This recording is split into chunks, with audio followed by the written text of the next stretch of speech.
खुश आमदीद। ममता से महरूमी के बाद स्कूल जाना तो खत्म हो गया, मगर छोटी सी उम्र में घर के कामकाज में ताक हो गई।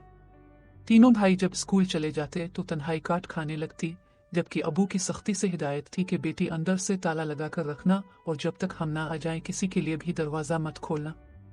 मैं भी उनकी हिदायत पर सख्ती से अमल करती थी, लेकिन खुद को कैदी और तन्हा महसूस करती। जी चाहता घर में कोई हो जिससे बात करूं। सच कहती हूं, तन्हाई बहुत डरावनी शय है। तब दीवारों तक से खौफ आता था। वालिद ने जिंदगी हमारे नाम वक्फ कर दी थी, कहते थे जब तक सबा घर में है दूसरी शादी ना करूंगा।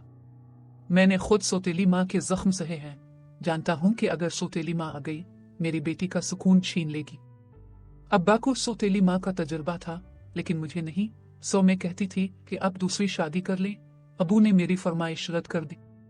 एक रोज खाले जुबैदा मिलने आई, मुझको कैद तन्हाई में पाकर रो पड़े। कहने लगी, बेटी मुझ पर घर बार की जिम्मेदारियां ना होती तो तुम्हारे पास रह जाती।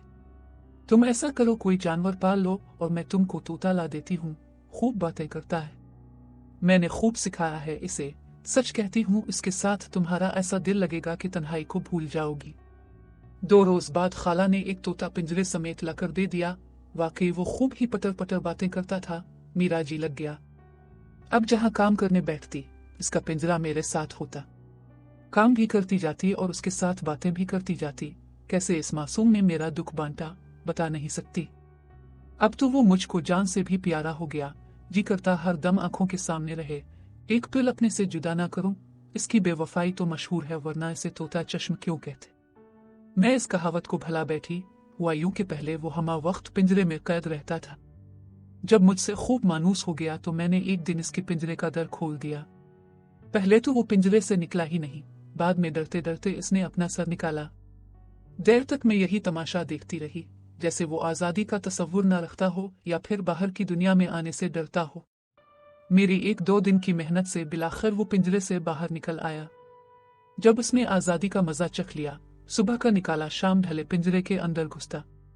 सारा दिन मेरे पीछे पीछे रहता, कभी मेरे हाथ पर, कभी मेरे कंधे पर और कभी ओढ़कर झोली में बैठ जाता। पहले पहल डरती थी कि कहीं ये उड़ ही ना जाए, लेकिन जब कई दिन वो ना उड़ा तो यकीन हो गया कि अब कहीं नहीं जाएगा। बेशक एतबार बड़ी चीज है, लेकिन बीच ये भी है कि काबिल एतबार दुनिया में कोई शय नहीं। वो खाना भी मेरे ही हाथ से खाता था, मेरे एक हाथ पर बैठ जाता था और मैं अपने दूसरे हाथ से इसकी चोंच में खाना देती जाती थी। इस दिन भी ऐसा ही हुआ। खाने की कटोरी देखते ही वो ओढ़ कर लपका और मेरे कंधे पर बैठ गया। जूं ही मैं इसकी चोंच में खाना देने को हुई, उसने चोंच खोलने की बजाय एक जस्त लगाई और फिर से नीलगो आसमान की तरफ उड़ गया। समझ में न आया ये अचानक क्या हो गया है।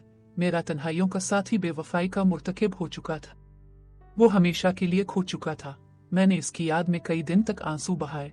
कुछ भी तो अच्छा नहीं लगता था। जी चाहता के पर लगवा कर उड़ जाऊं और खिले आसमानों में इसको तलाश करने लगूं। उन्हीं गमजदा दिनों की बात है कि जब मुझको वो मिली, क्या बताऊं मैं कितनी खुश थी, लेकिन वो भी बेवफा निकली। मैं दिन रात इसको याद करके रोया करती। एक पल में जाने कितनी मर्तबा उसकी याद आती, मगर मुझको तसल्ली देने वाला कोई नहीं था। वो मेरी कजिन तस्लीम थी, जिसकी अम्मा ने मुझे वो अपना प्यारा सा बेवफा तोता दिया था और फिर तोते की बेवफाई का डाल के भुलाने को अपनी बेटी को मेरे पास छोड़ गई थी, लेकिन वो भी मुझसे बिछड़ गए। इसने मुझसे बेवफाई नहीं की थी, बल्कि जिंदगी ने इससे वफा नहीं की। जब तोता उड़ गया, मैं इसको ढूंढने मोहल्ले के कई घरों में गई। जेबा के घर भी गई, जो कभी मेरे साथ चौथी जमात में पढ़ा करती थी। वो सहम में बैठी थी, काफी दिनों बाद उसे देखा था। वो भी मुझको देखकर खुश हो गई, बोली इतने दिनों बाद कैसे आना हुआ। मेरा तोता उड़ गया है, मैंने इसे बताया। सोचा तुमसे पूछ लूं, शायद तुम्हारे घर की मंदिर पर आ बैठा हो। वो खूब हंसी, बोली कैसी नादान हो। मेरी भोली भला तोते भी मंदिरों पर बैठते हैं। जो उड़ गया सो उड़ गया, उसके पीछे मत खार हो। किसी और में दिल लगाओ और इस बेवफा पंछी को भूल जाओ। इसकी बात सच्ची थी, मगर मेरे जी को ना लगी। मैंने कहा, जानती हो, अम्मा की वफात के बाद से मैं अकेली हो गई हूँ और स्कूल भी छूट गया। तुमने मगर मेरी एक बार भी खबर ना ली। क्या ऐसे होते हैं दोस्त जो बुरे वक्त में साथ छोड़ देते हैं। कहने लगी, स्कूल से घर, फिर घर का काम। कई बार तुमसे मिलने का सोचा, मगर फुर्सत ही ना मिली। अम्मा कामों में लगाए रखती हैं और दादी अम्मा किसी सहेली के घर जाने नहीं देती। तुम भी तो नहीं आती। मुझे अब्बा की हिदायत है कि घर में रहूं और घर को अंदर से ताला लगा कर रखूं। खैर, ज़ेबा से बातें करके मैं थोड़ी देर के लिए तोते का गम भूल गई। अगले दिन ज़ेबा अपनी अम्मा को लेकर हमारे घर आई। जब उसकी अम्मा ने मुझको घर में बिल्कुल अकेला पाया, उनको कुछ हुआ। उन्होंने ज़ेबा की ड्यूटी लगा दी कि वो रोजाना शाम को 1 घंटे के लिए मेरे घर आ जाया करेगी। अब वो स्कूल के बाद मेरे पास थोड़ी देर को आ जाती। मैंने इसकी भोली भाली सूरत से दिल लगा लिया। जब तक भाई स्कूल और ट्यूशन से ना आ जाते, वो मेरे पास रहती। एक सच्ची गमगुसार दोस्त मुझे मिल गई थी। दुनिया में कुछ लोग ऐसे होते हैं जो दूसरों की दोस्ती से जलते हैं, इनके दरमियान दीवार बन जाते हैं। मेरे साथ भी ऐसा ही हुआ। एक लड़की निदा हमारे पड़ोस में रहती थी। वो ज़ेबा के घर भी आती जाती थी। एक दिन वो ज़ेबा के साथ मेरे घर आई और बाद में अकेली आने जाने लगी। इसने मुझ कानों की कच्ची को उल्टी सीधी बातें करके ज़ेबा से बदज़न कर दिया। मैं ज़ेबा को नज़रअंदाज करने लगी क्योंकि निदा की झूठी बातों से मेरा दिल मुतासिर हुआ और ज़ेबा से जी खट्टा हो गया। अब मेरे लिए निदा ही सब कुछ थी और ज़ेबा कहीं पीछे रह गई थी। एक रोज निदा मुझे घर ले गई। मुझे बैठक में बिठाकर खुद किचन में चली गई। थोड़ी देर बाद एक लड़का आकर मेरे पास बैठ गया। मुझे बहुत गुस्सा आया। इसने कहा, मुझसे बात क्यों नहीं करती, मुंह क्यों फेर लिया है? मुझे तो निदा ने तुमसे मिलवाने को बुलाया है। इतना सुनना था कि मैं गुस्से में इसी वक्त उठकर दरवाजे से निकल गई। अब समझ में आया कि मैंने निदा को पहचानने में कितनी गलती की है। जो बुरा होता है वो बुरा ही होता है, वो कभी अच्छा नहीं बन सकता। मैंने इस मक्कार लड़की के कहने में आकर इतनी अच्छी दोस्त से नाता तोड़ लिया और अब पछताने लगी। इसको मनाने इसके घर गई तो पता चला कि वो लोग साहिवाल चले गए हैं। ज़ेबा के खो जाने का कितना गम था, क्या बताऊं। अब ना दिन को सुकून था और ना रात को। खुदा से दुआ करती थी कि एक बार फिर मुझे ज़ेबा जैसी पाकीज़ा सोच वाली दोस्त दे दे जो तन्हाई में मुझको सहारा दे सके। आखिरकार मुझे ऐसी दोस्त मिल ही गई। ये खाला की बेटी तस्लीम थी। उन्हीं दिनों लाहौर से खाला आई, साथ तस्लीम भी थी। मैंने बेवफा तोते का बताया और ऊपरी उनसे मेरा रोना ना देखा गया। बोली, उदास ना हो। अब जो दोस्त तेरे पास छोड़े जाती हूँ वो तोते जैसा बेवफा नहीं है। मेरी बेटी तस्लीम बहुत अच्छी है। इसके होते हुए तुम खुद को तन्हा महसूस ना करोगी और बहुत खुश रहोगी। तस्लीम के रहने से अबू भी खुश हो गए कि मेरी बेटी को बहन मिल गई। अब ये खुश रहेगी, लेकिन मैं खुश ना थी और उसकी वजह कुछ और नहीं, इसकी सूरत थी। वो काफी बदशक्ल थी कि मेरा दिल इससे घुलने मिलने या दोस्त बनाने को ना चाहता था। यूं भी वो मुझसे उम्र में 5 बरस बड़ी थी। जब से तस्लीम घर आई थी, घर का काम उसने संभाल लिया था। फिर भी मैं इससे नाखुश थी, बहुत कम बात करती थी। वो जितना मेरे करीब आती, मैं इतना इससे दूर भागती। एक दिन मैंने तस्लीम को झिड़क दिया कि मेरे सर पर सवार रहने की जरूरत नहीं है। वो बेचारी अपना सा मोह लेकर रह गई। उम्र का फर्क था, शायद इस वजह से मेरी इसकी जहनी हम आहंगी ना हो पा रही थी। वो किसी और नहज पर सोचती और मैं किसी और तरह। फिर मैं कुछ हसन परस्त भी थी।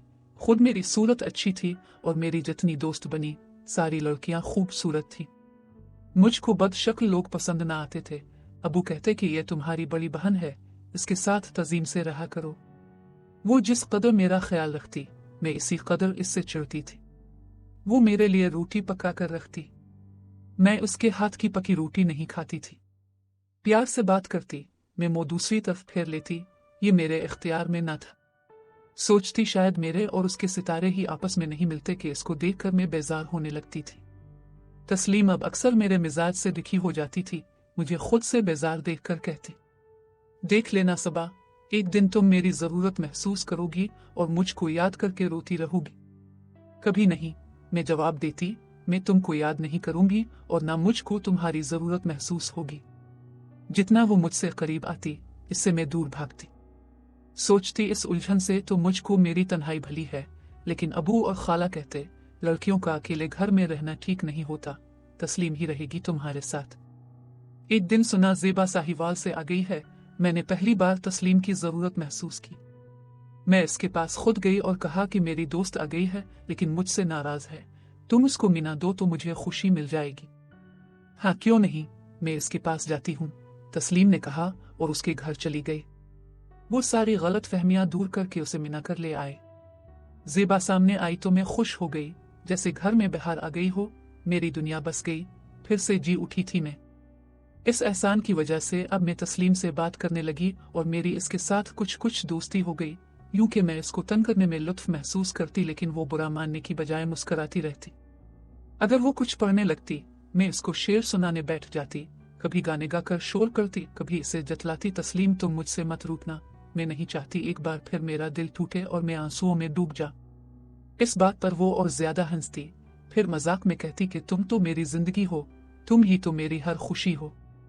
तस्लीम खाना बहुत अच्छा बनाती थी, मेरे लिए तो खास तौर पर मेरी पसंद की डिश बनाती। मैं कहती चने उबाल कर इस पर नमक मिर्च और इमली का पानी मिक्स करके दो, वो बनाकर लाती। हम दोनों मजे से खाते। वक्त कितना अच्छा था जिसकी कदर अब मुझको आई है। अब वो वक्त याद आता है तो कलेजा मुंह को आता है, जब वो मुझसे हमेशा को रूठ गई और मेरी जान बचाने को उसने अपनी जान मुझ पर वार दी। गर्मियों में हमने सैर का प्रोग्राम बनाया। अबू और भाई एक तरफ और मैं और तस्लीम दूसरी जानिब बैठे बातें कर रहे थे कि तस्लीम के मुंह से अचानक चीख निकल गई। एक सांप रेंगता हुआ मेरी शलवार के पाइंचे पर चढ़ आया था। मुझको खबर ना हुई, लेकिन तस्लीम की नजर सांप पर पड़ गई। वो दौड़कर मेरे करीब आई और सांप को मुट्ठी में दबोच लिया। मैंने जूते उतार रखे थे। अगर वो इस तरह सांप को न पकड़ लेती तो वो मेरे पांव पर काट लेता। उसने तस्लीम की कलाई पर काट लिया। मैं तो सांप से बच गई, मगर उसने तस्लीम के जिस्म में अपना जहर उतार दिया था। ये बहुत जहरीला सांप था कि जिसका काटा पानी नहीं मांगता। तस्लीम पर गुनूदगी तारी होने लगी, नाक और मुंह से खून आने लगा। इससे पहले कि उसे किसी अस्पताल तक ले जाते इसने दम दे दिया। तस्लीम ने मुझ पर जान वार दी। आह, वो बदसूरत थी, लेकिन इसका दिल तो खूबसूरत था। आज मैं इसको याद करती हूँ तो वाकई आंसुओं में डूब जाती हूँ। आज मेरे पास इसकी यादों के सिवा कुछ नहीं है। मैं उसकी सूरत देखने को तरस रही हूँ। काश एक बार और उसकी सूरत देख सकती कि वो अब मेरे ख्यालों में बदसूरत नहीं रही है, खूबसूरती की तस्वीर हो गई है। मुझको खबर न थी कि इसके मरने के बाद मुझे इससे इतना प्यार हो जाएगा कि हर वक्त उसकी राह तकती रहूंगी, लेकिन वो फिर भी नहीं आएगी। इतना वक्त गुजर गया, लेकिन अब तक तस्लीम की खुशबू मेरी सांसों में बसी हुई है। वो आज भी मेरे दिल में रहती है और कल भी रहेगी। सोचती हूँ काश मैं इस वक्त इसको प्यार दे सकती, काश वो मुझको इस कदर टूट करना चाहती कि अब मैं उसको भला भी नहीं पाती। अगर अपनी जान देकर उसे वापस बिला सकती तो जान भी दे देती, लेकिन यह भी मुमकिन नहीं है। मर जाने वाले किसी कीमत पर वापस नहीं आते।